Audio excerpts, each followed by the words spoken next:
On what was meant to be the happiest day of her life, Naomi stood at the altar, only to uncover a devastating lie that shattered everything. But from that heartbreak rose a woman stronger than ever, turning betrayal into purpose and pain into power. This isn't just a story about a ruined wedding. It's about uncovering truth, reclaiming dignity, and finding real love in the most unexpected place. Where are you watching from? Don't forget to subscribe for more powerful true stories.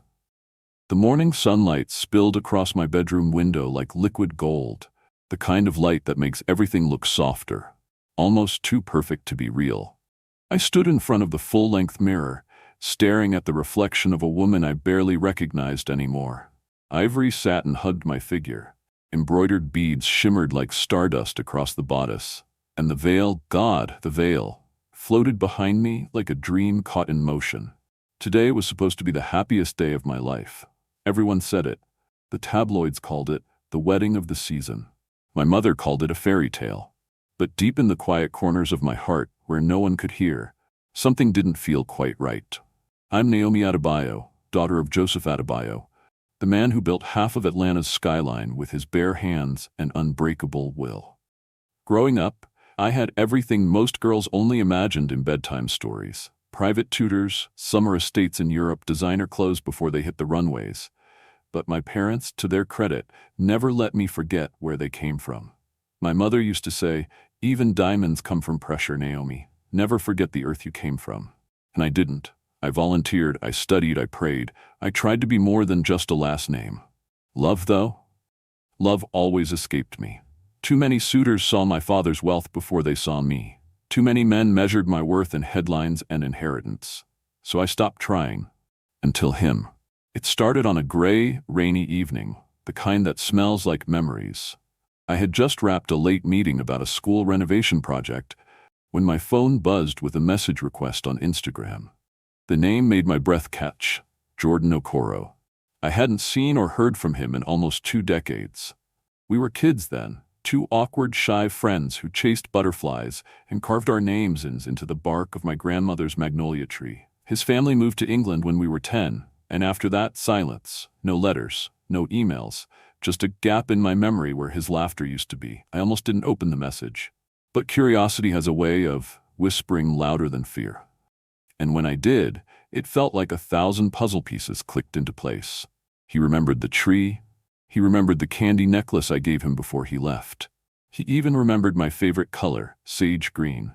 We chatted, for hours at a time. Then days. Then weeks. Jordan told me his life hadn't been easy. His family had gone through hardship. He'd struggled to find his way but never stopped thinking about home, about me. He said he'd looked for me online for years, only finding me when a mutual friend posted a picture from a charity event. I wanted to be cautious, but something about his voice, his words, his timing, it felt divinely orchestrated. I invited him to meet in person. We chose a quiet coffee shop. Nothing fancy, just us. I wore a simple blue dress, no makeup, just Naomi. And when he walked in, tall, broad-shouldered with that same crooked smile, I felt like I had stepped into a parallel life, the one where we had never lost touch. The chemistry was instant. It wasn't just nostalgia. Jordan was kind, attentive, deeply spiritual. He remembered scripture the way most men remembered football stats. He'd cry during worship songs. He said he wanted a wife, not just a woman. I had dated businessmen, doctors, even a senator's son, but no one had ever looked at me like he did. Like I wasn't just someone, but the someone. My parents were skeptical at first. My mother is a fierce judge of character, and my father, well, he's protective in the way only rich fathers with one daughter can be. But Jordan passed every test. He was respectful, humble, and never once asked about money. After a few months, my father even began to call him son. That's when I knew it was real. The proposal came during a charity gala I hosted. He asked me to come on stage to thank a special donor. When I walked up, he dropped to one knee under the spotlight, the entire hall holding its breath. "Naomi Adebayo," he said, voice trembling, "you've been my dream since I was 10. Would you make me the happiest man in the world?" I said yes. Of course I said yes. What girl wouldn't? The months that followed were a blur of cake tastings, floral mock-ups, dress fittings, and guest lists long enough to choke a small country. Everyone wanted to be there. mayors, CEOs, gospel artists, even a senator or two. My mother kept saying, "This isn't just a wedding, Naomi, this is a legacy." And maybe that was part of the problem. Because through all the joy, the spotlight, and the whirlwind, there were small moments that whispered doubt. Jordan would get nervous when I talked about childhood places. His stories sometimes didn't line up. He avoided deep questions about his family. Once, when I brought up my grandmother's house on Peachtree, he blinked like the name meant nothing. "You mean the one with the blue shutters?" he asked. It had never had blue shutters, but I brushed it off.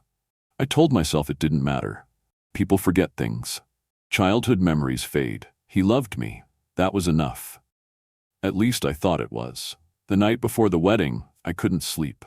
I stood on the balcony of my childhood room, the same one with the view of the city skyline, and stared at the stars. I whispered a prayer, something simple. "God, if this is not right, show me. Don't let me walk into something fake." I waited, but the stars just blinked back at me, quiet and distant. Now, hours later, I'm standing in the bridal suite, listening to my bridesmaids laugh in the next room, my heart pounding like a warning bell. My mother kisses my forehead and tells me I look like a queen. The music downstairs begins to play. The car is waiting. And I, Naomi Adebayo, woman of faith, woman of strength, am about to walk down the aisle to marry a man I've known for 9 months, but have loved for a lifetime. I take one last look in the mirror. The gown is flawless, the veil pristine, but something behind my eyes, some flicker of uncertainty, won't go away. Still, I smile. Still, I take a breath. Still, I whisper to myself, "It's just nerves. Every bride feels this way." But deep in my soul, something else answers back. "No, Naomi. This is something else entirely." The first time Pastor Elijah Barnes laid eyes on Jordan Okoro, he had a strange sensation, not of fear, not of suspicion, but something quieter, something unsettled. It was like hearing a familiar hymn played with a single wrong note, barely noticeable to the crowd, but jarring to the trained ear. And Pastor Elijah had been listening closely for decades. He had shepherded hundreds of couples to the altar during his 30 years at Trinity Covenant Cathedral, a place as grand as a state capitol and twice as full on Sundays. Its stained glass windows threw colored light like blessings across polished pews, and the pulpit stood like a lighthouse above a sea of eager faces. The church was a haven for Atlanta's elite, politicians, business moguls, and old money families who wore their Sunday best like armor. But to Pastor Elijah, it wasn't about their bank accounts or last names. It was about the truth. Naomi and Jordan had first come to him for premarital counseling 3 months before the ceremony. Naomi had glowed, smiling easily, laughing often, answering his questions with the sincerity of someone in love. But Jordan had smiled too much. Not the warm, effortless kind of smile you see when someone talks about their fiancé's quirks or their dreams of growing old together. No, his smile looked manufactured. Like a politician's on debate night. Too wide, too polished, too cautious. Still, Pastor Elijah said nothing. He had seen nerves before. Young men often stumbled through those first sessions, wary of saying the wrong thing. But as the sessions continued, little things began to chip at the pastor's peace. There was the day he asked about their shared childhood memories. Naomi had giggled, recalling the magnolia tree in her grandmother's backyard, and how Jordan had once fallen trying to carve their names into the trunk. She turned to him expectantly, like a child waiting for a parent to finish the story. But Jordan only nodded slowly and said, "Yes, I remember. That tree had yellow flowers, right?" The pastor's brows lifted just slightly. Magnolias don't have yellow flowers. Then there was the afternoon when Pastor Elijah asked what festival they had attended as kids. Jordan answered confidently, "Oh, the Peachtree Spring Festival. We loved it." Naomi nodded, not noticing the shift in the room. But the pastor did. The Peachtree Spring Festival hadn't existed until 8 years ago. Naomi and her childhood friend would have been too young and too far away to know it. Another note out of tune. Pastor Elijah kept a journal, leather-bound, worn soft with years of ink and prayer. That night he wrote, "Counseling session number 3, Groom confident but oddly rehearsed, smile does not reach eyes, recalled event inaccurately, possible forgetfulness or deception." He did not jump to conclusions. That wasn't his way. He had seen too many lives ruined by assumptions dressed as discernment. But he prayed harder after that. He asked God for clarity, and God, in his quiet, unwavering way, began to answer, not with thunder, but with whispers. The true warning came 2 weeks before the wedding. After Sunday service, as Naomi and Jordan chatted with guests in the foyer, the pastor overheard an older church member, Sister May, ask Jordan about a childhood neighbor named Miss Ruth. "Oh yes," Jordan said brightly. "Miss Ruth, who always gave us frozen lemonade from her blue food truck." Sister May frowned, confused. "Baby, Ruthie never had a truck. She sold sweet tea out of a cooler on her front porch. Never drove a day in her life." Jordan laughed it off. "Ah, my mistake. Must be mixing it up." Pastor Elijah did not laugh. He turned his face toward the choir loft and whispered beneath his breath, "Lord, what are you showing me?" Then came the strangest moment of all. At the final wedding rehearsal, after they had practiced walking down the aisle, saying the vows, standing in the right light for the photographers, Jordan had pulled him aside. "Pastor," he began, his voice casual but tight, "would it be okay if we skip the speak now or forever hold your peace part?" The pastor blinked. "Why would you want to do that, son?" Jordan chuckled, brushing it off. "Just nerves. I've seen those YouTube videos where someone stands up and ruins the whole wedding. We don't want any unnecessary drama." Naomi had overheard. "What are you hiding, Jordan? A secret wife in the choir?" He had laughed. A little too loud, a little too long. But Pastor Elijah didn't laugh. Inside, something clenched. That request was not ordinary. That request was fear disguised as formality. No honest man feared the truth being spoken unless he knew it might come. The pastor didn't say no. Not yet. Instead, he placed a hand on Jordan's shoulder and said, "Any man can fear the moment, but truth has nothing to hide. We will keep the full service. Trust God. He reveals what he must, when he must." Jordan nodded, quickly, too quickly. That night, Elijah couldn't sleep. He paced the worn rug in his study, fingers resting on the spine of his old Bible, his heart a tangle of unrest. He didn't want to believe something was wrong. He wanted Naomi to have her fairy tale, but the feeling wouldn't leave him. And then, just before midnight, a letter arrived. Slipped beneath the church office door, no envelope, no return name, just a piece of paper folded neatly. "The man marrying Naomi is not who he says he is. I knew his real uncle. I knew the real Jordan Okoro. Please, ask him about the scar behind his right ear. The truth lies in what is missing." Pastor Elijah read it 3 times.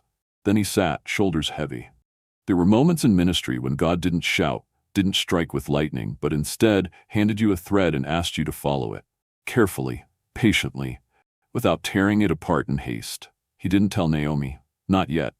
Not without proof. Instead, he called in a quiet favor from her father, Joseph Adebayo, and requested that discreet security be present at the wedding. Not police. Just 2 quiet professionals in black suits, eyes open. "Why?" Joseph asked, concern furrowing his brow. "Because I believe," the pastor said gently, "that this wedding may be interrupted. And if it is, I want your daughter protected, not just from danger, but from deeper heartbreak." Now, with less than a day to go, Pastor Elijah stood before his congregation, rehearsing his sermon for the wedding. He practiced the words, "Love is patient, love is kind, it does not boast, it is not proud." And then he whispered the ones he knew might matter more. "If anyone here knows of any reason why these 2 should not be joined in holy matrimony." He paused. He looked out into the empty pews. He imagined the weight of truth cracking through a perfect ceremony. And he prayed again, not for a smooth wedding, but for a true one. The day of the wedding arrived like a trumpet blast from heaven. Everything about that morning shimmered with an almost unnatural brightness, as if the universe itself had rolled out a golden carpet. The sun was high and hot, burning through the Atlanta haze. My parents' estate buzzed with stylists, assistants, and security men whispering into microphones.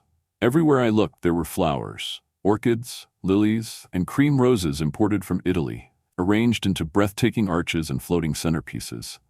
Guests began to arrive in sleek black cars, heels clicking against marble, laughter trailing behind. I was floating, half in reality, half in some other realm where brides were flawless and nothing could go wrong. My dress fit like a second skin, every detail sewn with the care of 100 hands. My veil, threaded with tiny pearls, fell softly past my waist. My mother dabbed her eyes as she fastened a necklace around my throat, whispering, "You look like royalty, baby." But under it all, something kept tugging at me, a thread at the edge of a perfect tapestry. I smiled, but it didn't quite reach my chest. The ceremony was to be held at Trinity Covenant Cathedral, the same church where I was baptized, where I had danced in the children's choir, and where generations of Atlanta's elite had been married. It stood proudly on Peachtree Avenue, its tall white columns gleaming, its bells ringing across the city like a promise. As our convoy rolled toward the church, I remember catching a glimpse of myself in the tinted glass. I looked composed, beautiful, prepared. But my heart beat like a trapped bird. I told myself it was just nerves. Every bride felt like this, right? Inside the cathedral, everything was perfect, painfully so. Rows upon rows of guests turned as the music began to swell, their faces glowing with admiration. The chandeliers above seemed to catch every note of the organ and hold it there, shimmering. Pastor Elijah stood at the altar in his white and gold robe, face calm but solemn. His hands clasped the old family Bible he always used for weddings, its leather softened with age and prayer. I waited in the vestibule with my father, holding his arm tightly as the music changed. The doors creaked open slowly, and a collective gasp rose from the pews. My father leaned close and whispered, "Are you ready, sweetheart?" I nodded, even though I wasn't. We began the long walk down the aisle, step by step. I kept my eyes on Jordan. He looked radiant, his white tuxedo crisp, his smile wide and gleaming. He watched me the way men in love do, with awe, with hunger, with tears. But I saw it, just for a flash, a flicker. He shifted his weight too much. His smile faltered when he thought no one was looking. His fingers twitched at his sides, like he wanted to run. And in the front row, Pastor Elijah's eyes never left his face. We reached the altar. Jordan reached out his hand. I took it. His palm was cold. The ceremony began. It was all so normal. The readings, the songs, the laughter from guests who'd known me since kindergarten. But Pastor Elijah's voice, usually a soothing balm, had an edge to it that day. A warning disguised in scripture. And then came the moment. He turned to the crowd and said the words that every wedding includes, but few expect to matter. If anyone here knows of a reason why these two should not be joined in holy matrimony, speak now or forever hold your peace. It was supposed to be symbolic, a tradition, a checkpoint long since obsolete. But silence followed, and that silence was deep, heavy. Like the whole room had suddenly stopped breathing. I could feel Jordan's hand tighten around mine. 1 second, 2, 3. Then it happened. A sound broke the silence, sharp, jarring. A wooden chair scraping back. All eyes turned. A man stood from the third row, an older gentleman in a brown traditional agbada. His face was lined with years, but his voice rang out, unwavering. "That man," he said, pointing a shaking finger at Jordan, "is not my nephew." Gasps exploded across the cathedral like glass shattering, a ripple of voices, questions, panic. My knees nearly buckled. Jordan's grip on my hand turned from loving to restraining. I looked at him. Really looked. He was pale, lips trembling, eyes darting left and right like a man caught in headlights. "Sir," Pastor Elijah said gently, stepping forward, "please come closer. Speak your truth." The old man, his name later revealed to be Mr. Obasi, walked slowly toward the altar. People whispered his name. Some knew him. He was, he said, the uncle of the real Jordan Okoro. "I raised that boy after his parents died," he said with quiet grief. "I watched him grow from child to man. And I tell you now, with the certainty of blood and bone, this man here is not him." The room was spinning. I turned toward Jordan, my Jordan, and searched his face for answers. "Tell them," I whispered, my voice hoarse. He opened his mouth, but no sound came. Pastor Elijah's voice broke through the tension. "There's a simple way to clear this, son. The real Jordan was born with a small star-shaped birthmark behind his right ear. Do you have it?" Jordan flinched, just for a moment. Then he chuckled nervously, shaking his head. "Pastor, please. I had it removed. Cosmetic surgery. It was ugly." But the crowd wasn't buying it. Murmurs rose like a wave. "Who removes a birthmark behind the ear? He's lying. Lord have mercy." Pastor Elijah's voice was firmer now. "Please, son, just let us see. If you speak the truth, this will all be over." Jordan turned to me. His eyes begged for trust. "Naomi, please, you know me, you love me. Don't let this ruin everything." But I stood frozen. I didn't know what to say. The man I thought I loved had suddenly become a stranger. Pastor Elijah stepped forward. "Let us see, my son." The silence was thunderous. "Jordan, No, whoever he truly was, slowly turned his head and pulled his ear forward. The church gasped. There was nothing, no scar, no mark, just smooth, untouched skin. And in that moment, everything I believed about my future shattered like glass at my feet. Pastor Elijah's voice was calm. "Would you like to tell us who you are?" And finally, the man I almost married looked up and said, "My name is not Jordan." He stood at the altar, no longer the man I had promised to marry. The name he'd given me, Jordan Okoro, was now as hollow as the silence hanging in the cathedral. His voice, when it finally broke through the heavy air, was small, shaky. "My name is Christopher Naji."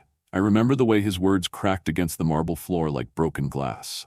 There was no gasp this time, just stunned, open-mouthed disbelief.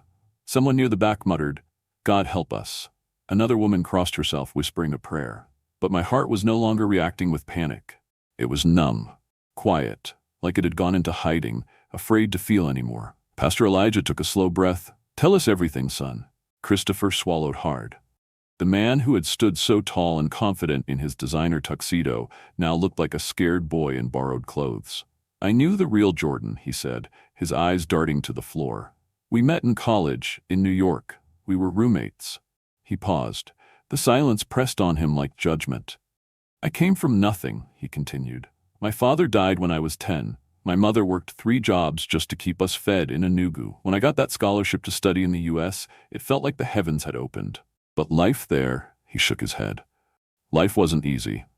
I slept on couches, took side jobs. I was invisible." The image of him scrubbing dishes in the campus cafeteria while Jordan breezed through life on charm and inherited wealth painted itself in my mind. "Jordan," he said, his voice cracking, "was everything I wasn't. He had money, connections, but more than that, he had presence. People remembered him. He walked into a room, and the world tilted toward him. He never rubbed it in my face. If anything, he treated me like a brother." There was a soft murmur from the crowd. I stood frozen beside him, my veil still hanging over one shoulder, like the ghost of a future that would never arrive. "One night, Jordan got a call," Christopher said. "He was drunk. He told me about you, showed me a photo, said you were the one that got away, the girl he should have never lost. He had planned to come home to find you, to start over. Said his parents were already on board. He was excited." He looked down, his voice now barely more than a whisper. "The next morning, we got into a car. He was behind the wheel. We were arguing. He was going too fast." A lump formed in my throat. "The accident killed him instantly," Christopher said, eyes glistening. "I survived. A broken rib, some cuts, but I survived." I looked toward Pastor Elijah. His face didn't flinch, but his eyes flickered with grief, and something deeper. Disappointment, maybe, or the sorrow of seeing one more soul drown in deception. "The hospital mixed up our IDs," Christopher said. "Our bags had been thrown in the crash. Mine was found near him. His was next to me. The staff assumed. He didn't have to finish. We understood." "But instead of correcting them," Pastor Elijah said, his voice low but sharp, "you let the lie grow." Christopher nodded slowly. "At first I didn't plan to. I was in pain, in shock. I buried him. I contacted his family, but then I realized no one questioned me. They believed I was Jordan. Everyone did. And then I remembered Naomi." His eyes met mine for the first time since the truth had broken open. "I found his old messages, photos of you, voice notes he never sent, and the more I read, the more I felt like maybe I could become him. Maybe this was my chance." "You used my memories," I said, my voice flat. "You wore them like a costume." He flinched. "I never meant to hurt you.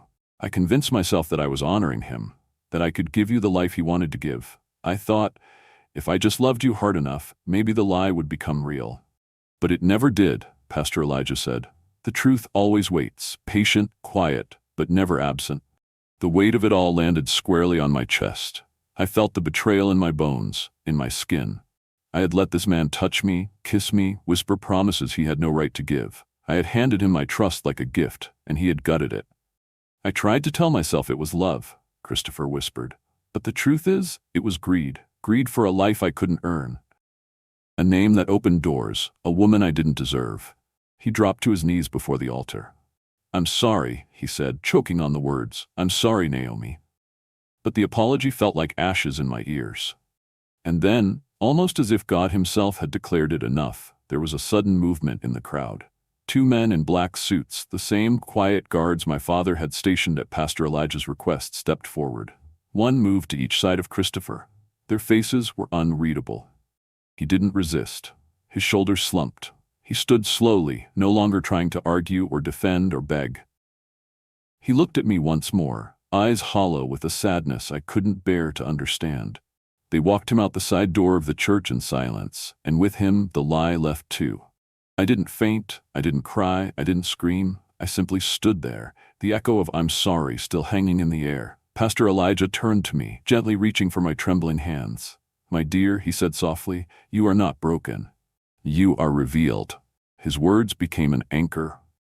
Behind us, the cathedral was quiet, not in fear, not in shame, but in reverence for the truth that had just been dragged into the light. My family moved toward me, their faces stricken but full of love. My father placed a hand on my back and whispered, "We go home now, Naomi. You don't need a wedding to be whole." I nodded, and as we stepped away from the altar, I knew that though my heart was shattered, it was no longer buried in lies. It would heal. It would remember, and it would rise. The days after the wedding that never was passed in a blur. The headlines spread faster than wildfire across Georgia. "Heiress nearly marries imposter," read one. "Pastor uncovers lie at altar, groom exposed as fraud," screamed another. But behind the flash and frenzy, I wasn't a headline. I was a woman, a heartbroken woman sitting in silence in the sunroom of her family estate, staring out at roses I once believed would line the aisle of my fairy tale ending. I didn't cry right away. Not because I wasn't hurt, I was, but the betrayal had cut so deep it bypassed tears. It was a numbness, like frostbite of the soul. I kept replaying it, the way his hand had trembled in mine, the way he lied and smiled all at once. The soft weight of my veil brushing my shoulders as the truth cracked open in front of 100 witnesses. And the hardest part? I had loved him. Not the real Jordan, not even Christopher. I had loved the man I thought he was. And that illusion, that was the deepest wound. My father, a man known across Atlanta for his composure and strength, didn't say much. But every morning he knocked softly on my door and left a tray of breakfast and a single folded napkin with my initials embroidered on it. A small gesture, but one that said, "We're still here. You're not alone." My mother, usually so regal and untouchable, hovered like a quiet guardian. She didn't press, she didn't prod. She just sat, sometimes beside me, sometimes in the hallway, but always near. I had never appreciated silence so much in my life. The media calls came first. I ignored them. Then came the letters, hundreds, from women, from strangers, from people who had read about what happened and simply wanted to say, "You are not the only one." Some of them shared their own stories, of men who pretended, of hearts that shattered. I read every one. I don't know why. Maybe because in their words I saw my own confusion reflected, my own pain. But healing doesn't come from sympathy. It comes from standing back up. I remember the exact moment I decided to stop hiding. It was a Tuesday afternoon. Rain tapped gently against the windows, like soft fingers asking permission to enter. I was sitting in my father's study, my sanctuary since I was a child. The room still smelled like old books and pipe smoke. A single photo rested on the edge of the desk. Me at age 7, holding a science trophy, my father beaming beside me. I looked into the eyes of that little girl and whispered, "What would you have done?" And then, as if some ancient courage stirred from deep inside, I stood up. Not tall, not powerful, but upright. And sometimes, that's all healing asks of you. I made my way to the living room, where my parents were reading side by side. "I want to talk," I said. My father lowered his paper slowly. My mother's eyes softened. "I don't want to disappear," I continued. "I want to speak. I want to turn this into something more." They didn't ask what I meant. They didn't need to. They simply nodded. 3 weeks later, I walked into a packed community center in South Atlanta, wearing a cream blazer and flats. No makeup, no entourage, just me, and a room full of young women waiting to hear what I had to say. The sign behind me read, "The Light Foundation, empowering women to detect, defend, and heal from deception." I took the stage, hands slightly trembling, heart hammering against my ribs like it was trying to escape. But when I looked into those eager, raw faces, I exhaled and began. "I'm Naomi," I said, "and I almost married a lie. The silence in the room was not judgmental. It was electric. I told them everything. Not the gossip version, the real one. How easy it was to want love so badly, you silence your instincts. How the red flags come dressed in charm and good manners. How even smart, strong women can fall prey when their hearts are wide open. I told them about the Yam Festival lie, the false stories, the evasion. The man who studied my life like a script until he could perform it better than the truth. And I told them about the ache, the quiet nights, the shame of being fooled. And then I said this, but I am not broken. And neither are you. We're not defined by who deceived us. We're defined by how we rise after the mask falls. Applause broke out like thunder. A young woman in the front row wept openly. Another one whispered, "Thank you," through her tears. That day, something shifted inside me. I wasn't just Naomi Adkins, daughter of one of Atlanta's most powerful families. I was a survivor, a teacher, a warning, and a lighthouse. I began organizing workshops on emotional awareness, identity fraud, and intuition training. I hired therapists, lawyers, digital security experts. We visited schools, colleges, churches. I told my story again and again, not to relive the pain, but to rewrite it. I wasn't a victim anymore. I was the author now, and people listened. The Light Foundation grew faster than I imagined. Donations poured in. Volunteers showed up. Women from all walks of life began standing taller, asking better questions, trusting their instincts again. For the first time in my life, I felt like I wasn't just building a legacy, I was protecting one. But healing isn't a straight line. Some nights I still woke up sweating, my mind replaying the wedding like a bad movie. Some days I found myself missing him.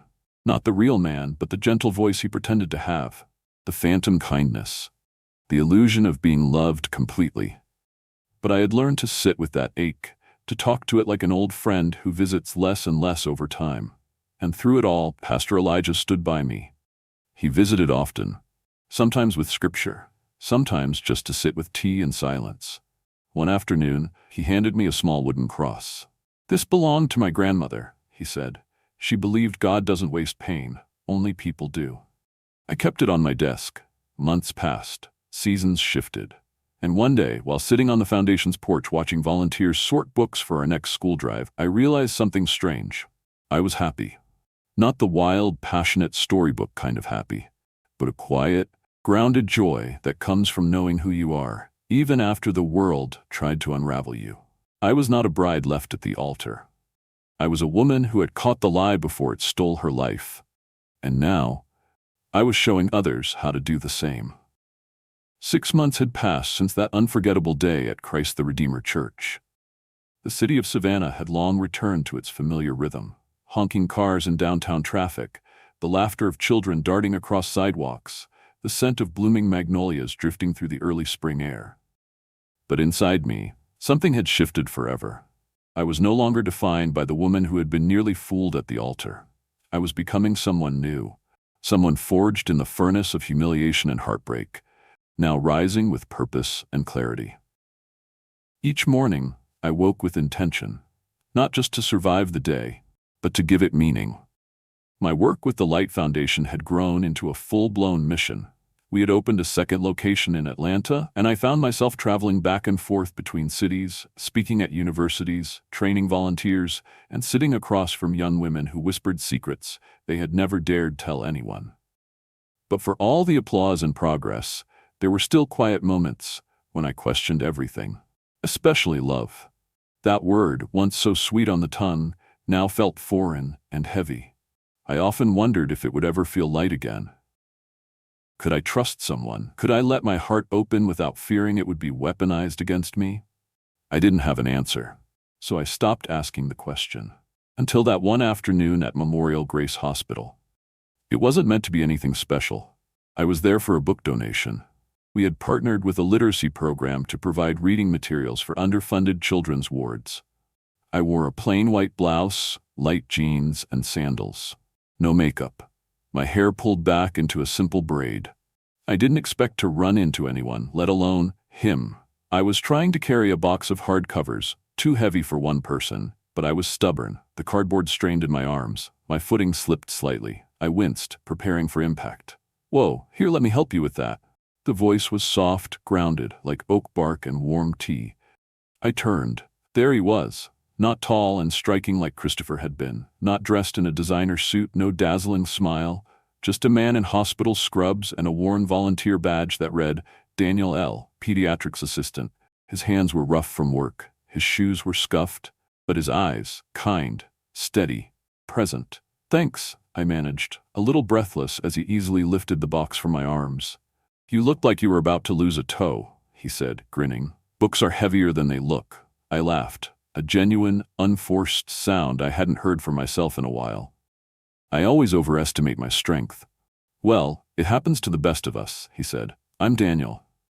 "Naomi." "No last name?" he teased. "Let's keep it simple." He smiled and nodded as we walked together down the corridor. We talked briefly about the hospital's overcrowded pediatric wing, about how much kids loved books with animals, about his favorite author as a boy. He told me he volunteered part-time while working on his nursing degree. Said he came from a small town in southern Georgia and had been raised by his grandmother. His voice didn't try to impress. He didn't ask for mine. He wasn't curious about who I was beyond that hallway. It was peaceful. After we placed the boxes in the supply room, I thanked him again. "Glad to help," he said, wiping his hands on his pants. "I guess I'll see you around?" "Maybe," I replied, and walked away. But I did see him again. The next week, I returned for a follow-up visit, and there he was, reading Charlotte's Web to a group of sick children. His voice rose and fell with the characters, and the kids were riveted. One girl had fallen asleep on his arm. He didn't move, just kept reading with quiet dedication. I watched from the doorway, unnoticed, and something fluttered inside me. Something I thought had died. Over the next few visits we talked more, about music, food, life. Nothing intense, nothing romantic, just honest. Sometimes we laughed, sometimes we didn't. I found myself telling him small things, what my favorite ice cream flavor was, how I hated mornings, how I once got suspended in 9th grade for staging a protest against cafeteria food. He listened, not like a man trying to solve me, just receive me. I never brought up my past. He never asked. Weeks turned into months. We began seeing each other outside the hospital, coffee shops, park walks, bookstore runs. He still didn't know everything about me, but the way he looked at me, it felt like he was seeing me. Not the scandal, not the press, not the scar. One Sunday, I told Pastor Elijah. "I met someone," I said. He smiled without surprise. "I know. You've been glowing quieter lately." "Quieter?" "Yes," he said. "The kind of glow that doesn't demand attention but can't be ignored." I chuckled, but then hesitated. I haven't told him anything. Pastor Elijah nodded slowly. "You will, when it's time, when your heart is ready not just to tell it, but to let someone hold it." That time came sooner than I thought. It was a rainy evening. Daniel and I were sitting on my porch, sipping cocoa, wrapped in a shared blanket. I had just told him about a woman we helped through the foundation, someone whose story mirrored mine so closely it chilled me. And then, before I could stop myself, I said it. "I know what it feels like to almost marry someone who didn't exist." Daniel looked at me, quiet. "I was engaged," I continued, "to a man who lied about who he was. He built an identity around my childhood memories and used them to win me. We were standing at the altar when everything fell apart. I only found out the truth because someone spoke up. He wasn't who he said he was. His name wasn't even real." The silence hung heavy between us. Finally, Daniel said softly, "Thank you for telling me." "That's it?" "I'm not here to punish your past, Naomi," he said, taking my hand gently. "I'm here for who you are now. And if this story is part of that, I'm honored to hold it." And just like that, the last wall in me cracked. I didn't know what the future held. But for the first time, I knew it could hold something real. Not because it came in a perfect package, but because it came in honesty. It wasn't lightning. It wasn't a fairy tale. It was better. It was peace. There was a time I believed healing was a destination, a bright, clear finish line where the pain would vanish and all the broken pieces of me would suddenly fit back together. But life had taught me something different. Healing wasn't a destination. It was a rhythm, a daily dance between scar tissue and grace. It was waking up each morning and choosing, again and again, not to let the past define who I was becoming.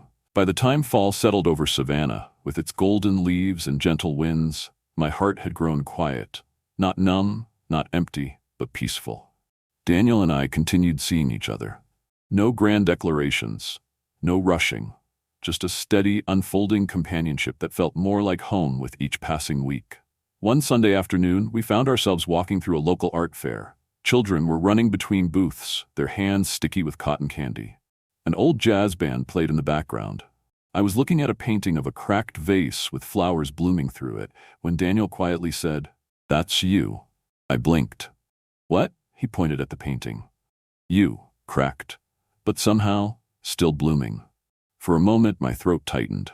Not because his words hurt, but because they were true. That night, I sat on my porch with my journal open, a candle flickering beside me. I wrote down those words, cracked but blooming, and realized how much had changed since the day Pastor Elijah stopped my wedding. That woman, Naomi Adisa, the bride who stood stunned at the altar, who watched her fairy tale crumble before 1,000 eyes, she had grown into something deeper. She had built something real out of the ashes. But with all the personal healing, a part of me still carried questions about justice. You see, after the wedding disaster, Chinedu disappeared into the legal system like a stone dropped into murky water. He was arrested for identity fraud, public deception, and breach of trust, but his trial was postponed again and again. Each delay was like a whisper reminding me that truth wasn't always enough. The system was slow, and sometimes, even when you screamed, no one moved. I tried not to think about him, but I couldn't help it. One morning, I received a letter. It came in a plain brown envelope, no return address. My assistant handed it to me with a curious glance. "It was hand-delivered," she said. I opened it slowly. Inside was a handwritten note. The handwriting was shaky, uneven. "Naomi, I don't expect forgiveness. I don't even know why I'm writing this. Maybe because you deserve something I never gave you, truth. Not wrapped in excuses, not dressed up in loyalty to a dead friend. Just the truth." I was desperate. But that doesn't excuse what I did. I knew it was wrong from the first message I sent you, but I kept going. You were so kind, so trusting. It made me feel like I could actually be someone else, someone better. I know now that's not how it works. I'm serving time. 3 years, maybe more with parole. I wake up every day in a cell that feels like the life I tried to steal. Tight, cold, unearned. I saw your foundation on TV last week. You looked strong. You are strong. I just wanted you to know your pain made something beautiful. I will live with what I did for the rest of my life. Chinedu. I sat frozen, the letter trembling in my hands. For a long time, I didn't move. I didn't cry. I just let the silence speak louder than the words ever could. Later, I showed the letter to Pastor Elijah.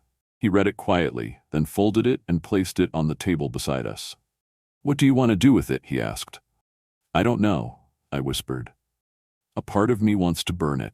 Another part wants to frame it." He smiled gently. "That means your heart is working, learning how to hold both truth and grace." I didn't respond, but I thought about it for days. Eventually, I chose to keep the letter, not to punish myself with it, but as a reminder. A symbol of what had nearly broken me and what had made me bloom. Life didn't pause, even for clarity. The foundation continued to expand. We received a grant that allowed us to take our programs into rural counties. I gave a TED-style talk on deception and emotional recovery that reached over 1 million views online. And everywhere I went, women came up to me with stories of their own, stories that mirrored mine in spirit, if not in detail. Betrayal, shame, survival. And each time, I looked them in the eye and said, "You are not alone. And you are not weak for having believed in love. You're strong because you stood back up." It was during one of these events that Daniel first held my hand in public. Just a simple gesture, quiet, unassuming, but it sent a warm current through my chest. We were no longer just sharing moments. We were beginning to share a life. One evening, he invited me to his grandmother's house for dinner. I was nervous, not about being judged, but about being seen. What if she asked about the wedding? The headlines? But instead, she hugged me tight at the door and said, "You smell like lavender. That's how I know you're good." We laughed over jollof rice and pepper soup, talked about church, books, gardens. No one asked about my past. No one needed to. That night, Daniel walked me to my car. The stars above were so clear it felt like God himself had dusted the sky with salt. "I want you to know something," he said, taking my hand. I looked at him, heart pounding. "I didn't fall in love with your story," he said softly. "I fell in love with the way you carry your story." Tears welled in my eyes, but I didn't speak. I just nodded. Because somehow, without saying the words, I knew he'd said everything I needed to hear. That night, alone in my room, I took out my journal again. I wrote, "This love is not loud. It doesn't come with fireworks or sweeping violins. It comes like morning light, quiet, certain, real." And finally I let myself believe. Maybe, just maybe, I had found something worth trusting again. Spring returned to Savannah with the quiet promise of new beginnings. The air carried a softness that hadn't been there the year before, like the world itself was exhaling after holding its breath through a storm. Trees wore their green coats again, children chalked colors onto sidewalks, and the morning sun stretched longer each day. I had changed too, subtly, slowly, but wholly. I no longer walked like a woman waiting to be hurt. I moved like someone who had survived, who had learned to bloom in the ruins. Daniel and I had been together for nearly a year now. Ours wasn't the kind of love that demanded to be seen. It didn't shout or shine on command. It was the kind that unfolded quietly, like dawn, and lit everything in its path without ever asking for applause. One evening, I found myself sitting with him on the porch of our new home. A modest, two-bedroom cottage tucked away behind a cluster of old oaks. He had just finished fixing a broken screen door, and I was planting herbs in a pot by the railing. "I never imagined life could feel this, still," I said, brushing soil off my fingers. Daniel glanced at me, his smile soft and knowing. "Stillness isn't emptiness. It's the sound of peace finally having room to speak." I nodded. He always had a way of saying things that made the world tilt just enough to give me a better view. That night, after dinner, I went through a box I hadn't opened in months. Inside were pieces of a different life, wedding invitation samples, swatches of fabric, a pair of white heels I never wore. At the bottom was the wooden bracelet, the one the real Femi had given me as a child. I sat with it in my palm for a long time, running my thumb over the worn beads. It no longer made me ache the way it once did. Instead, it felt like a closed chapter. Important, but over. I decided to visit his grave the next day. Femi Adabio had been real. And while Chinedu had built a lie around his name, the boy who once gave me this bracelet still deserved my respect, my goodbye. The cemetery was quiet, the kind of quiet that hummed with memory. I stood over the simple headstone, gray and unadorned save for his name and the dates that marked a life far too short. "I'm sorry," I whispered, setting the bracelet gently on the stone. "Not because I loved someone who wasn't you, but because I almost let your memory be stolen by a lie. You were my friend, and you deserved better than that." The wind rustled through the trees, and for a moment I swore I could hear our childhood laughter echoing in the breeze. Barefoot races, treehouse secrets, the kind of innocence you only notice in hindsight. I left the cemetery lighter. 2 weeks later, I was invited to speak at a National Women's Summit in Washington, D.C., a gathering of leaders, survivors, and advocates from across the country. My speech was titled, "The Lie That Saved My Life." I stood on stage in a simple navy dress, no script in my hands, only the truth I'd carried for so long. "I was supposed to be a bride," I began. Instead, I became a witness to my own awakening. I spoke of love, betrayal, resilience. I told them about the voice that whispered through the noise, the pastor who refused to ignore the small cracks, the old man who stood up when no one else dared. I told them about the truth crashing through stained glass and chandeliers. And then I told them about what came after. "Healing," I said, "is not a straight line. It's not glamorous. It's messy. It's waking up some days and feeling nothing but the weight of what you survived. But it's also reaching a point where your story no longer controls you, it fuels you." The room was silent when I finished, then erupted into applause. Not because the story was extraordinary, but because it was familiar. So many of them had lived it in different shades. So many had waited for someone to name the things they were still afraid to say out loud. Afterward, a woman approached me, mid-60s, elegant, with steel-gray hair and a gentle smile. "I'm proud of you," she said simply. "I never had the courage to walk away from the lie I married. You did." Her words stayed with me. That night, alone in my hotel room, I cried. Not tears of pain, but of gratitude. Gratitude that my story, as broken and imperfect as it was, had become a map for someone else. When I returned home, Daniel met me at the airport with a bouquet of wildflowers and a quiet kiss on the forehead. I smiled, resting my head on his shoulder as we walked toward the car. "What was the best part?" he asked as we drove down the highway, sun setting in soft golds outside the window. I thought for a moment. The moment I realized I didn't need to be angry anymore, that I could forgive, not to excuse what happened, but to set myself free. He reached over and squeezed my hand. "You've come so far, Naomi." "So have you," I said. We spent the summer building the next chapter of our lives, not in grand gestures, but in small, sacred routines. Morning coffee on the porch, grocery store dances in the produce aisle, long drives with no destination. One afternoon, as we sat under the oak tree in our yard, Daniel looked at me and said, "You ever think about getting married again?" I didn't answer right away.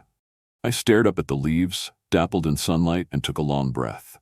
"I used to think marriage was the dream," I said. "Now I know love is the dream. Marriage is just the frame." He smiled. "Would you want to build a frame with me one day?" I looked at him, really looked. And in his eyes, I saw everything I had fought to find: truth, kindness, steady, unshakable love. "Yes," I whispered. "One day, when we're ready." We weren't in a rush. Love had already arrived. The ceremony could wait. And as I sat there with the man who loved me not for my past, but in spite of it, and maybe even because of it, I realized that the most beautiful stories are the ones rewritten from ashes. Not perfect, not without scars, but full of grace, full of second chances. Mine wasn't a fairy tale anymore. It was better. It was real. Thank you so much for staying with me until the very end of this story. Your time, your attention, and your heart mean more than words can say. Stories like Naomi's remind us that life doesn't always go the way we planned, but sometimes the heartbreak that nearly breaks us becomes the very soil where strength and truth grow. This isn't just a tale about love and deception. It's about resilience. It's about listening to your intuition, standing firm when your world shakes, and choosing to rise again with grace. Because real love, honest love, starts first with loving yourself enough to walk away from what isn't true. Where are you watching this from? I'd love to know where in the world you're joining us from. Drop it in the comments below. And if this story moved you, inspired you, or made you feel a little less alone, please subscribe to the channel. There's so much more ahead. Real stories, real lessons, and moments that just might change the way you see the world. Until next time, stay brave, stay kind, and never stop believing in the power of truth.